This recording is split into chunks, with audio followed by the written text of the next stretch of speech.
Evening, all my beloved friend. Good evening, my student, and good evening, everyone. I am Mr. Montaha. Now I am in my bedroom. Here I want to discuss about the English, about the English. You know that in my bedroom alone, here I want to discuss about the kitchen utensil. In my bedroom alone, I want to discuss about the kitchen tools. Okay, of course, in my bedroom alone, here I want to discuss about the kitchen equipment. In my bedroom alone, here I want to discuss about the kitchen appliances, kitchen equipment, kitchen tool, kitchen utensil, kitchen appliances. I think the same of meaning in Indonesia. Perabot dapur, perkakas dapur, perabot dapur, perkakas dapur. In English, we can say kitchen utensil. And then we can say kitchen equipment. Kitchen equipment.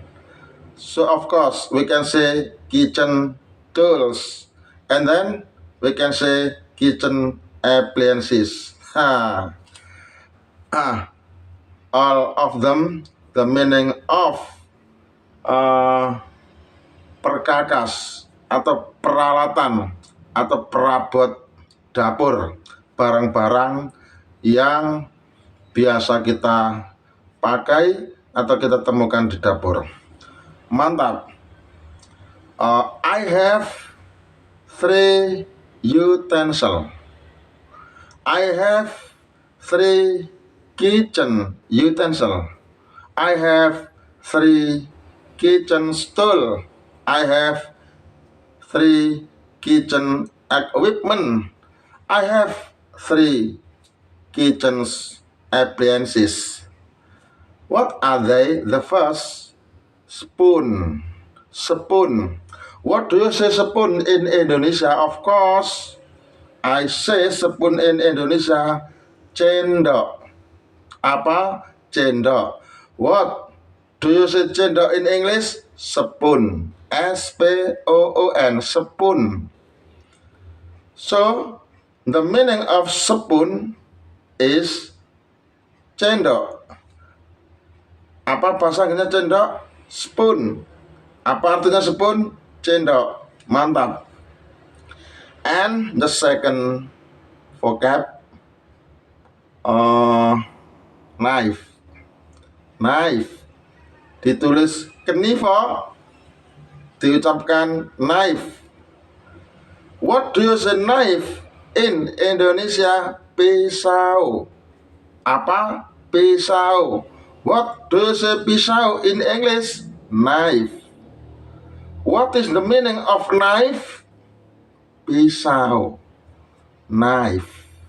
Knife. Tulisannya, membacanya knife. Knife. Pisau. If we want to say pisau in English, of course we say knife. If we say in Indonesia, from the vocab knife, I think pisau. Jadi pisau itu kita berucap dalam bahasa Indonesia. Bila kita mengendaki berucap dalam bahasa Inggris, maka pisau kita ucapkan knife. Mantap. The third, yang ketiga adalah kettle. Kettle. What the meaning of kettle? What do you say kettle in Indonesia? I think kettle in Indonesia I say ceret. Ceret. Ya, ceret. Teko, monci. Kettle. Ya, lebih mudahnya adalah ceret ya. Bisa teko, bisa monci, bisa ceret, tapi saya lebih suka ceret. Kettle, ceret. What do you say ceret in English? Kettle. What do you say kettle in Indonesia? Ceret. Jadi bahasa Inggris ceret adalah kettle. Kettle kalau ingin kita ucapkan dalam bahasa Inggris,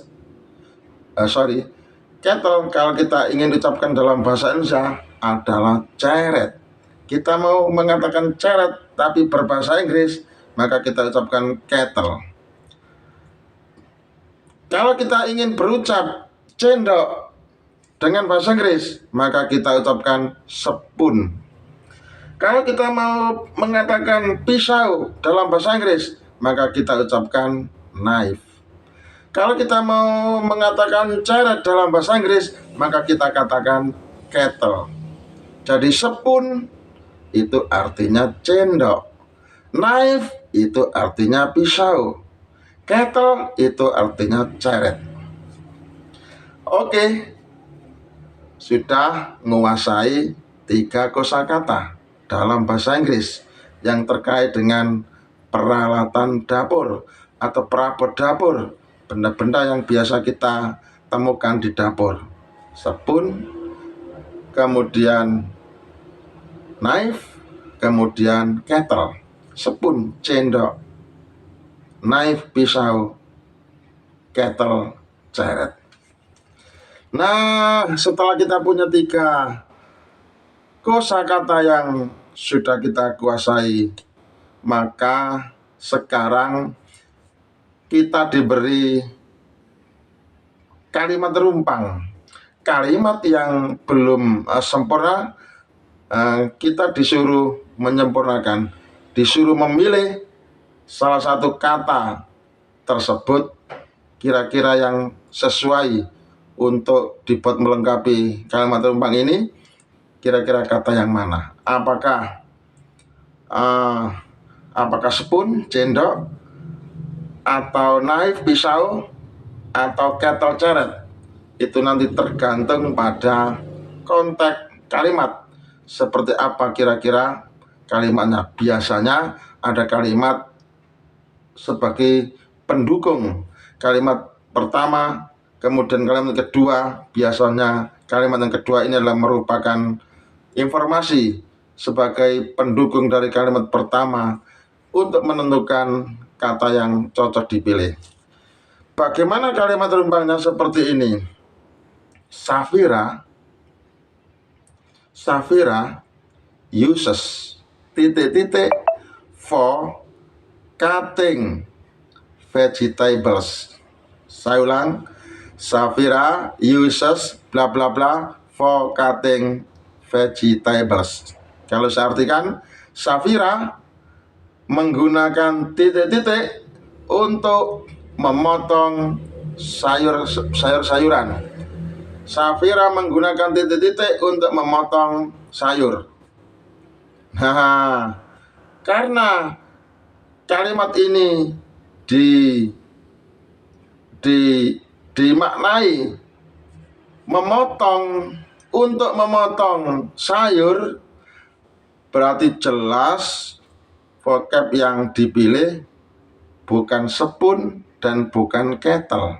Karena spoon nggak bisa untuk memotong, kettle juga nggak bisa untuk memotong. Yang bisa untuk memotong adalah knife, pisau. Ya kan? Sehingga kalimat yang benar adalah Safira uses knife for cutting vegetables. Saya ulang, Safira uses knife for cutting vegetables. Safira menggunakan pisau untuk memotong sayur mayur. Maka sudah barang tentu vocab cutting yang dipilih untuk melengkapi kalimat ini sudah dijamin betul. Tidak akan ada satu orang pun yang akan menyanggah dalam hal ini, karena sudah sesuai dengan fakta, sudah sesuai dengan kenyataan. Misal dipilih begini, Safira uses a spoon for cutting vegetables. Safira menggunakan sendok untuk memotong sayur mayur. Jelas nggak cocok. Apalagi kalau kita pilih seperti ini. Safira uses kettle for cutting vegetables. Safira menggunakan ceret untuk memotong sayur mayur. Tambah nggak relevan.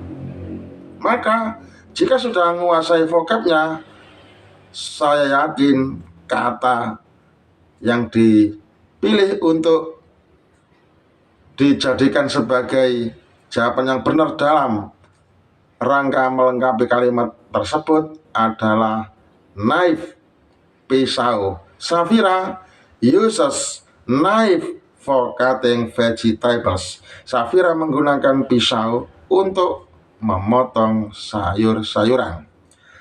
Nah, dengan demikian bahasa Inggris itu kuncinya adalah penguasaan vocab.